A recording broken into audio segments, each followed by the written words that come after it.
திருப்பாடல்கள் 110. ஆண்டவர் என் தலைவரிடம், நான் உன் பகைவரை உமக்கு கால்மணையாக்கும் வரை நீர் என் வலப்பக்கம் வீற்றிரும் என்று உரைத்தார். வலிமை மிகு உமது செங்கோலை ஆண்டவர் சியோனிலிருந்து ஓங்கச் செய்வார். உம் எதிரிகளிடையே ஆட்சி செலுத்தும். நீர் உமது படைக்கு தலைமை தாங்கும் நாளில் தூய கோலத்துடன் உம் மக்கள் தம்மை உவந்தளிப்பர்.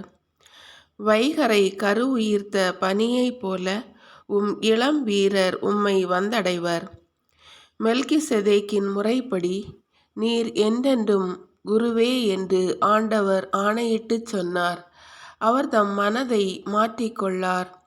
என் தலைவர் உம் வலப்பக்கத்தில் உள்ளார். தம் சினத்தின் நாளில் மன்னர்களை நொறுக்குவார். வேற்று நாடுகளுக்கு அவர் தீர்ப்பளித்து அவற்றை பிணத்தால் நிரப்புவார். பாருலகெங்கும் தலைவர்களை அவர் நொறுக்குவார். வழியில் உள்ள நீரோடையில் இருந்து அவர் பருகுவார். ஆகவே அவர் தலை நிமிர்ந்து நிற்பார்.